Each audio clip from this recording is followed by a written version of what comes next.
Friend, job search channel में आपका स्वागत है। आज इस वीडियो में हम बात करने वाले हैं आर्मी डीजीएमई ग्रुप सी की भर्ती कंटिन्यू आ रही हैं और भी बहुत आने वाली हैं। तो उनके लिए आपके बहुत सारे कैंडिडेट्स के डाउट्स हैं, तो आप कैंडिडेट के डाउट्स इसमें वीडियो में कंप्लीट करने वाले हैं। कितनी किस हिसाब से आपको फॉर्म भेजना है और सभी जानकारी आपको इसमें जो भी थंबनेल में दिखाई दे रही है और जो भी आपके कमेंट्स आए हैं उनके जवाब आपको दिए जाएंगे। आप टोटल कितने फॉर्म फिलअप कर सकते हैं, जैसे कि दो आपका एप्लीकेशन फॉर्म कंटिन्यू अभी चल रहे हैं, जिसमें एक की डेट आपकी 24 तारीख रखी गई है 24 अक्टूबर, और एक की आपकी रखी गई है, आपका जो एप्लीकेशन फॉर्म अभी 11 तारीख से स्टार्ट हुआ है उसकी 14 नवंबर रखी गई है। दोनों को मैं अलग अलग करके दिखाने वाला हूं, जो भी कैंडिडेट्स के डाउट होंगे जिससे क्लियर हो जाएंगे। बहुत सारे कैंडिडेट के अलग अलग डाउट्स हैं। दो एप्लीकेशन फॉर्म अभी चल रहे हैं, जिसका एक एप्लीकेशन फॉर्म ऐसा है जो कि आपका 4 तारीख से स्टार्ट हो चुका है और 24 तारीख लास्ट डेट उसकी रखी गई है। 24 अक्टूबर से पहले पहले इस एप्लीकेशन फॉर्म को सेंड कर सकते हैं। मात्र साधारण डाक से ही आप सेंड कर पाएंगे। साधारण डाक ऐसा नहीं है कि पहुंचेगी नहीं, साधारण डाक भी कंटिन्यू चलती है, टाइम पे पहुंचती है। रजिस्टर्ड पोस्ट स्पीड पोस्ट के साथ ही वो डाक चलती है, मात्र उसको आप देख नहीं पाते, ट्रैक नहीं कर पाते। तो आप सभी कैंडिडेट हैं, सभी सेंटर से एक एक एप्लीकेशन फॉर्म आप फिलअप कर सकते हैं। जैसे यहाँ पे आपको एड्रेस दिया गया है, इस एड्रेस पे जो भी सेंटर दिए गए उनके लिए सभी पर एक एक एप्लीकेशन फॉर्म आप अप्लाई कर सकते हैं। किसी भी ट्रेड पर आप एलिजिबल है उसमें से एक एप्लीकेशन फॉर्म फिलअप कर सकते हैं। जैसे कि एक यहाँ पे 505 के लिए अप्लाई कर पाएंगे, इसके बाद में स्टैटिक वर्कशॉप दिल्ली के लिए एक एप्लीकेशन फॉर्म इन दो ट्रेड से अप्लाई कर पाएंगे। इसके बाद में आप जैसे नेक्स्ट जबलपुर की पोस्ट है उसमें से एक एप्लीकेशन फॉर्म एक ट्रेड के लिए अप्लाई चॉइस कर सकते हैं। इसके बाद में आप देख सकते हैं 507 काकीनागड़ा में मात्र फायरमैन की वैकेंसीज है, तो यहाँ पे भी एक फॉर्म फिलअप कर सकते हैं। 508 शिव की प्रयागराज में, इनमें से एक एप्लीकेशन फॉर्म एक ट्रेड पर एप्लीकेशन फॉर्म सेंड कर सकते हैं। 509 आगरा में, इन ट्रेड में से एक एप्लीकेशन फॉर्म सेंड कर सकते हैं। क्वालिटी इंश्योर डिपार्टमेंट आगरा के लिए, तो यहाँ पे भी आप एक ट्रेड के लिए वैकेंसीज है, इस पे भी फॉर्म फिलअप कर सकते हैं। इसके बाद में 510 जो कि आपकी वैकेंसीज है मेरठ के लिए, यहाँ पे भी आपका एक एप्लीकेशन फॉर्म इन सभी ट्रेड के लिए अप्लाई कर सकते हैं। पुणे में भी आपका एक एप्लीकेशन फॉर्म सेंड कर सकते हैं। किसी भी ट्रेड को एक चॉइस करके आप सेंड कर सकते हैं। ट्रेड कैसे चॉइस करनी है, कैसे पर ज़्यादा एडमिट कार्ड आ सकते हैं, वो भी आपको बताने वाला हूँ। 515 बेंगलुरु में, इन पे आप किसी भी एक ट्रेड पर चॉइस कर सकते हैं। तो आपका जो भी कैंडिडेट है एक एक फॉर्म सभी जो भी आपकी जो रिक्रूटमेंट निकली है उनके लिए अप्लाई करने के लिए चॉइस कर सकते हैं। लेकिन सबसे पहले सबसे बड़ी बात यह है कि जिस भी ट्रेड पर फॉर्म आप फिलअप कर रहे हैं उस पर आपकी वैकेंसीज होनी जरूरी है। यदि आप यूआर कैटेगरी के लिए आप एलिजिबल हैं, ईडब्ल्यूएस के लिए एलिजिबल है, एससी एसटी ओबीसी के लिए एलिजिबल है, तो उस ट्रेड पर आपकी पोस्ट होनी चाहिए। जैसा कि मैंने आपको बता दूं कि 505 फायरमैन के लिए यदि आप अप्लाई करना चाहते हैं तो यहाँ पे न तो यूआर की पोस्ट है, न ईडब्ल्यूएस के लिए, और न ही एससी की, न एसटी की, और सॉरी एसटी की पोस्ट है, और न ही ओबीसी की। तो मात्र एसटी वाले कैंडिडेट ही यहाँ पे फायरमैन के लिए अप्लाई कर सकते हैं। तो ये जरूर चीज आप जो भी देख लें। इस नोटिफिकेशन को हमारे टेलीग्राम पर सेंड कर रखा है, तो सबसे पहले इसकी प्रिंट निकाल कर पहले ये चॉइस करें कि जिस सेंटर से आपको फॉर्म फिलअप करना है वहां पे आपकी वैकेंसीज हैं या नहीं है। ये दूसरा एप्लीकेशन फॉर्म है, जिसका एप्लीकेशन फॉर्म 11 तारीख से स्टार्ट हो चुका है और 11 तारीख से लेकर 14 नवंबर तक आपका इस एप्लीकेशन फॉर्म को अप्लाई कर सकेंगे। इसके बाद में नेक्स्ट न्यूज़पेपर में भी नोटिफिकेशन आ रहा है ईएमई का, तो आपको कैंडिडेट को उसका भी पूरी जानकारी दी जाएगी। तो आपको अलग अलग डेट में ये वैकेंसी जारी हो रही है और उसकी अलग अलग डेट आपकी रहने वाली है, तो आपको कंफ्यूज नहीं होना है। इसकी जो डेट है वो 11 तारीख से स्टार्ट हुआ है, 14 नवंबर लास्ट डेट है। 11 अक्टूबर से ये फॉर्म स्टार्ट हो चुका है, जिसको साधारण डाक से इसको भी भेज सकते हैं। साधारण डाक ही आपको इसमें मांगा गया है, इसके अलावा स्पीड पोस्ट रजिस्टर्ड पोस्ट आप नहीं कर सकते। आप देख सकते हैं जैसा कि मैंने आपको दिखाया अभी पहला वाला नोटिफिकेशन, उसमें सबके अलग अलग सेंटर दिए हुए थे, अलग अलग नोटिफिकेशन में अलग अलग फॉर्म भेजने की जगह दी गई थी। इसमें मात्र एक ही जगह दी गई है, आप एक ही ट्रेड पर फॉर्म फिलअप कर सकते हैं। आपको लगता होगा कि एमटीएस की दो जगह पर वैकेंसी दी गई है, लेकिन इनका एडमिट कार्ड भी साथ में आएगा, एग्जाम भी साथ ही होगी। बस मात्र लोकेशन आपकी जो दी गई है, दो लोकेशन दी गई है। ज्वाइनिंग के टाइम में लोकेशन में दो जगह बांटा जाएगा, दो जगह वैकेंसीज को अलग अलग दिया जाएगा। तो आप सभी कैंडिडेट कंफ्यूज ना हो, एक ही फॉर्म आप अप्लाई करें।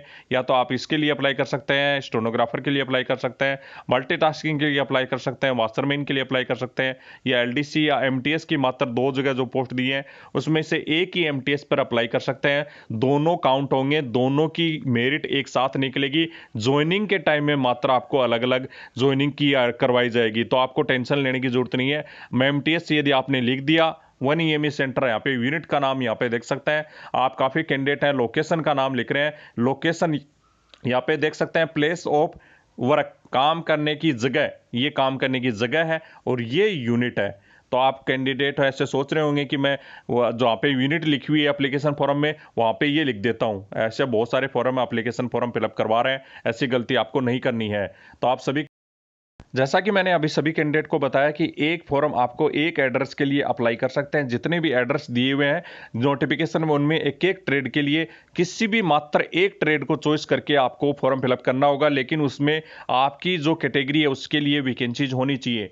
ऑर्डनरी पोस्ट कितने दिन में पहुंचाती है, मैं से आपको बता दूं कि 2 दिन में भी ऑर्डनरी पोस्ट पहुंच सकती है। जैसा कि आपके पास के कैंडिडेट है, मेरठ के रहने वाले हैं, मेरठ से आसपास के कैंडिडेट हैं, तो 2 दिन में भी ऑर्डनरी पोस्ट पहुंच जाती है। ऑर्डनरी पोस्ट मात्र आप देख नहीं पाते, बाकी की स्पीड पोस्ट और रजिस्टर्ड पोस्ट के साथ ही चलती है, वो अलग से नहीं चलती है। एग्जाम क्या एक ही दिन में होगा सभी सेंटर का? बिल्कुल नहीं, सब सेंटर की एग्जाम अलग अलग डेट में होने वाली है।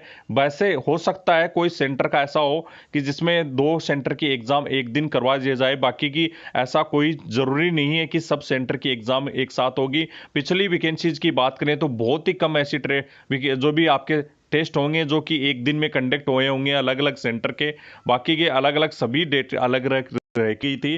तो आप आराम से सभी सेंटर पे अलग अलग ट्रेड के लिए अप्लाई कर सकते हैं।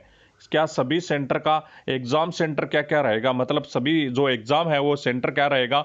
जहां पे भी फॉर्म फिलअप कर रहे हैं, दिल्ली के लिए अप्लाई कर रहे हैं, मेरठ के लिए अप्लाई कर रहे हैं, बेंगलुरु, जहां पे भी आप फॉर्म फिलअप कर रहे हैं वहीं पे एग्जाम सेंटर रहेगा। इसके अलावा कोई भी एग्जाम सेंटर यहाँ पे नहीं रहने वाला है, उसी एग्जाम सेंटर पे आपको एग्जाम देनी होगी। इसके अलावा आप सोच रहे हैं कि मेरे घर के पास में सेंटर हो जाएगा या कहीं दूसरी जगह हो जाएगा, ऐसा कुछ भी नहीं है। आपको बिल्कुल एग्जाम जो देनी होगी वो आपको जिस सेंटर पे फॉर्म फिलअप करना है वहीं दे सकते हैं। क्या सबके एडमिट कार्ड आएंगे? बिल्कुल नहीं आएंगे, ये परसेंटेज बेस पे आपके एडमिट कार्ड जारी किए जाएंगे। तो आप जो भी कैंडिडेट फॉर्म फिलअप कर रहे हैं निराश होंगे कुछ, लेकिन मैं आपको बता दूं निराश सभी को नहीं होना है। जो भी कैंडिडेट हैं किस हिसाब से एडमिट कार्ड आने वाले हैं चलिए मैं आपको बता देता हूं नोटिफिकेशन के माध्यम से। ट्रेड वाइज और सेंटर वाइज अलग अलग आपकी जो भी कट ऑफ जो रखी जाएगी आपके परसेंटेज बेस पे। जैसा कि आपके टेक्निकल ट्रेड हैं तो उसमें आईटीआई के मार्क्स देखे जाएंगे। यदि आपके 10th बेस की कोई वैकेंसीज है उनके लिए 10th बेस का जो भी 10th के मार्क्स देखे जाएंगे, और 12th की बेस की वैकेंसीज है लोअर डिवीजन क्लर्क जैसी तो उसके लिए 12वीं के मार्क्स आपके देखे जाएंगे। आप चाहे ग्रेजुएशन हो चाहे आप 10th की वैकेंसीज है उसमें 12th पास हो तो उससे देखे नहीं जाएंगे। जो जिस भी ट्रेड पर आप फॉर्म फिलअप कर रहे हैं उसमें क्या मांगा गया है उसी के मार्क्स आपके आधार पर आपके एडमिट कार्ड आने वाले हैं। लेकिन ऐसा नहीं है कि 505 में आपके जैसे कि एलडीसी पर 50% पे एडमिट कार्ड आ रहे हैं तो यहाँ पे ऐसा हो जाए कि आपका जैसे 506 में एलडीसी जबलपुर में भी आपके 50 पे आ जाएंगे, यहाँ पे 70 पे भी आ सकते हैं। तो आप जो भी कैंडिडेट है, आप जितने भी कैंडिडेट को बता दूं एलडीसी पद के लिए यदि फॉर्म आप फिलअप कर रहे हैं तो यहाँ पे 50% तक भी एडमिट कार्ड आने के चांसेस हैं। इसके अलावा कोई भी ऐसी ट्रेड नहीं है जिसमें आपके 50% तक एडमिट कार्ड आ सकते हैं। तो आप सभी कैंडिडेट यदि आप एलडीसी पद के लिए अप्लाई करना चाहते हैं तो आपका एडमिट कार्ड 50% तक भी जारी किए जा सकते हैं। पिछली वैकेंसीज का ये एक्सपीरियंस मैंने देखा है। बाकी की सभी ट्रेड के लिए आपको बताएं तो फायरमैन का लिए एडमिट कार्ड भी बात करें तो 70% 60% तक एडमिट कार्ड आपको देखने को मिल जाते हैं। लेकिन बाकी की व्हीकल मैकेनिक है इनके लिए जो भी टेक्निकल ट्रेड है इनमें टेक्निकल की ट्रेड बात करें तो यहाँ पे 60% या 65% या 70% तक भी अलग अलग कैटेगरी वाइज एप्लीकेशन फॉर्म देखने को एडमिट कार्ड आपको देखने को मिलते हैं। ट्रेडमैन की बात करें, ट्रेडमैन में आप सोच रहे होंगे ट्रेडमैन में बहुत सारी वैकेंसीज हैं, मैं ट्रेडमैन में अप्लाई कर देता हूं। ट्रेडमैन का एडमिट कार्ड बहुत ज़्यादा हाई कट ऑफ के साथ जाएगा। आपकी मिनिमम कट ऑफ सभी सेंटर के लिए बात करें तो जैसे कि आप यहाँ पे फॉर्म फिलअप कर रहे होंगे, मेरिट में बहुत ज़्यादा वैकेंसीज आपको दिखाई दे रही होंगी। यहाँ पे 37 पोस्ट हैं, तो यहाँ पे आपको बता दूं कि मिनिमम आप मान के चलिए 85 से नीचा एडमिट कार्ड आपका नहीं आएगा। 85 प्लस यदि आपके हैं तो यहाँ पे फॉर्म फिलअप कर सकते हैं। और इसके अलावा यदि आप यहाँ पे जैसे बात करेंगे ट्रेडमैन मेट की छिवकी में, प्रयागराज में, तो यहाँ पे भी आपके जो एडमिट कार्ड है मिनिमम मान के चलिए कि 80 प्लस ही एडमिट कार्ड जारी किए जाएंगे। पिछली बार भी वैकेंसी जो जारी की गई थी उसमें आपके 80 प्लस ही एडमिट कार्ड देखने को मिले थे, कुछ कैटेगरी पर, सभी कैटेगरी पर नहीं। इसमें जैसे कि आप बात करें तो जैसे कि इसमें ईडब्ल्यूएस की कैटेगरी है तो उसमें ही हो सकता है कि 80 तक आए, बाकी की जो यूआर कैटेगरी में तो 90 प्लस ही कट ऑफ यहाँ पे सभी ट्रेड के सभी या जो भी आप सेंटर है उनकी रहने वाली है। तो आप सभी कैंडिडेट हैं, एलडीसी पद के लिए 50% तक भी एडमिट कार्ड आने के चांसेज हैं। स्टोर कीपर में अप्लाई कर रहे हैं, ट्रेडमैन में अप्लाई कर रहे हैं, इनकी कट ऑफ आपकी बहुत ही ज़्यादा हाई रहेगी, 85 प्लस 95 प्लस। यूआर कैटेगरी पर तो 90 रहेगी। तो आप उसी हिसाब से आप फॉर्म फिलअप करें। जो भी है टेक्निकल ट्रेड है इनमें तो कोई दिक्कत नहीं है। इन टेक्निकल ट्रेड में फॉर्म आपका ज़्यादा जो भी कम परसेंटेज तक भी आ जाते हैं। फायरमैन की ट्रेड के लिए भी बात करें तो 60-70% तक भी आपको देखने को मिल जाता है। लेकिन सबसे ज़्यादा प्रॉब्लम है जिसमें ओनली मात्र एग्ज़ाम है, जैसे ट्रेडमैन मेट, स्टोर कीपर, इनके लिए सबसे ज़्यादा हाई कट ऑफ जो भी है एडमिट कार्ड की रहती है, उसी हिसाब से फॉर्म फिलअप आपको करना चाहिए। इसमें एडमिट कार्ड की बात करें तो एडमिट कार्ड आपके परसेंटेज बेस पे जारी किए जाएंगे। इसमें भी सेम आपका प्रोसेस रहने वाला है। इसमें जैसे कि आपके जेटीटीआई के फॉर्म के लिए आपने अप्लाई किया तो यहाँ पे लगभग 80% तक एडमिट कार्ड आने के चांसेज हैं। इसके बाद में स्टेनोग्राफर के लिए यदि आप फॉर्म फिलअप कर रहे हैं तो यहाँ पे 60% तक भी एडमिट कार्ड आने के चांसेज हैं। लेकिन पोस्ट कम होने की वजह से कट ऑफ ज़्यादा जा सकती है, तो ये 80 तक भी पहुँच सकती है। इसके बाद में एमटीएस पद के लिए, एमटीएस के लिए थोड़ी कट ऑफ यहाँ पे ज़्यादा जाने वाली है।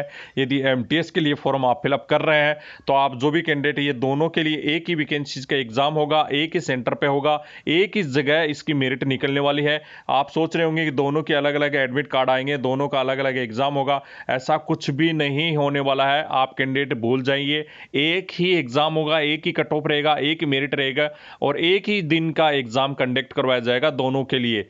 तो आप बस ऑन की मान के चलिए कि दोनों एक ही पोस्ट है, टोटल करके आप जो भी वैकेंसीज होंगे उनका एक ही मेरिट निकलने वाला है। तो आप सभी के एडमिट कार्ड है यहाँ पे एमटीएस पद के लिए, मैं मान के चलूँ तो यदि ट्रेड वाइज कट ऑफ हो सकता है लास्ट 80 कुछ ऐसी कट ऑफ, जैसे कि ईडब्ल्यूएस के लिए माने तो ईडब्ल्यूएस के लिए 80 तक हो सकता है। बाकी की मैं मानूँ तो ईडब्ल्यूएस के अलावा एससी एसटी कैटेगरी पर हो सकता है 85-88 तक आ सकता है। बाकी की यूआर कैटेगरी की बात करें तो यूआर कैटेगरी में यहाँ पे आपको 90 प्लस ही कट ऑफ देखने को मिलने वाली है। बाकी की सेंटर वाइज अपना अलग अलग रूल गठित किए गए हैं, तो हो सकता है आपकी किस्मत से 50% तक भी एडमिट कार्ड सभी के सेंड कर दिए जाएं। तो आपको फॉर्म जरूर फिलअप करना चाहिए इसमें, यदि आपको फॉर्म फिलअप करना है तो। इसके अलावा आपको बता दूं कि एलडीसी पद के लिए यदि आप 25 पदों पर आप फॉर्म फिलअप करना चाहते हैं तो यहां पे 50% तक भी एडमिट कार्ड आने के चांसेस हैं। 50% वाले भी, यदि आपकी टाइपिंग अच्छी है तो आप एलडीसी के लिए अप्लाई कीजिए। यहां पे 99% 50% वाले तक के एडमिट कार्ड आ जाएंगे। यदि एमटीएस के लिए फॉर्म फिलअप कर रहे हैं तो आपको रिस्क लेना होगा, आपकी किस्मत है, हो सकता है आपका यहाँ पे जो बोर्ड बैठे उसमें 50% तक एडमिट कार्ड जारी कर दिए, क्योंकि सेंटर में अच्छी खासी स्पेस रहता है एग्जाम करवाने का। तो यहाँ पे चांसेस हैं कि इस बार यहाँ पे आपके कट ऑफ कम तक भी एडमिट कार्ड जारी किए जाएंगे। स्किल टेस्ट और आपका फिजिकल किन किन ट्रेड में होगा? फिजिकल मात्र आपके फायरमैन की ट्रेड के लिए फिजिकल होने वाला है, और इसके अलावा किसी में भी फिजिकल नहीं होगा। ट्रेडमैन मेट में स्किल टेस्ट नहीं होगा। सबसे पहले कैंडिडेट के डाउट्स आते हैं कि ट्रेडमैन मेट में स्किल टेस्ट होगा। कोई स्किल टेस्ट नहीं होता, मात्र एग्जाम कंडक्ट करवाई जाती है। स्किल टेस्ट किस में होगा? तो स्किल टेस्ट होगा जैसा कि आपका एलडीसी पद के लिए टेक्निकल की जितनी भी ट्रेड है उनके लिए, सभी के लिए, आपका इलेक्ट्रिशियन, फिटर वगैरह, जो भी आप व्हीकल मैकेनिक है, टेलीकॉम मैकेनिक है, उनके लिए, सभी के लिए स्किल टेस्ट कंडक्ट होगा, जिसके किसी प्रकार के मार्क्स नहीं होते हैं। आपको बुक वगैरह ट्रेड के लिए भी आपका स्किल टेस्ट कंडक्ट होता है, तो स्किल टेस्ट के मार्क्स नहीं होते हैं, मात्र आपके जो भी क्वालिफाई और नॉट क्वालिफाई होता है, तो ज़्यादा टेंशन लेने की जरूरत नहीं है। मात्र एलडीसी पद ऐसा है जिसमें आपकी जो स्किल टेस्ट होगा उसमें फेल या पास होगा। यदि आप टाइपिंग क्लियर नहीं कर पाएंगे तो आपको फेल कर दिया जाएगा। बाकी की सभी ट्रेड में इतनी ज़्यादा टेंशन लेने की जरूरत नहीं है। बाकी ये बता दूं, ट्रेडमैन में फिजिकल नहीं होगा, न कोई स्किल टेस्ट होगा, मात्र एग्जाम होगी, एग्जाम बेस पे सिलेक्शन किया जाएगा। स्पीड पोस्ट किसी ने कर दिया, बहुत सारे कैंडिडेट हैं जो कि स्पीड पोस्ट कर दिए होंगे, रजिस्टर्ड पोस्ट कर दिए होंगे, तो उनका फॉर्म रिजेक्ट हो जाएगा और उस सेंटर पे दोबारा आपने फॉर्म फिलअप किया तो फिर भी रिजेक्ट कर दिया जाएगा।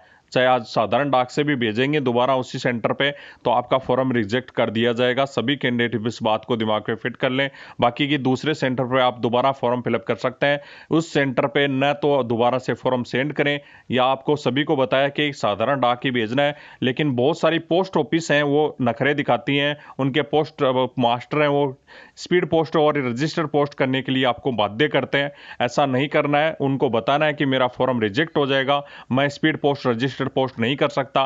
उस पर 10 या 15 या 20 रुपए की जो भी डाक टिकट पोस्ट ऑफिस के वेट के अनुसार जो भी आप फॉर्म भेज रहे हैं उस पर लगाकर बाहर एक पोस्ट बॉक्स लगा रहता है, पोस्ट ऑफिस के बाहर एक बॉक्स बना रहता है, उसके अंदर डालना होता है, उसको साधारण डाक से डालना बोलते हैं।